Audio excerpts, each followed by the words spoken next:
Hi guys! Ito pala yung bahay kubo namin na in the making pa siya. Nasa tuktok kami ng bundok. Kapag umaga po ay makikita natin yung sea of clouds. Ayan, bahay kubo po yan at amakan yung wall niya, yung pinaka-wall. Tapos si kuya, yung sa harap, ginawaan niya yung design.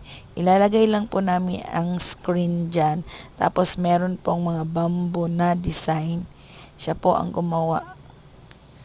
Ayan, way back 2022 ito ginawa ang aming bahay kubo. Meron po siyang 2 kwarto at 2 CR. 2 CR talaga kasi marami kasi kami. Tapos para hindi po pila-pila sa CR. At meron pong maliit na kusina, lutuan. Ayan, nandito kami sa May Marilog, Davao City.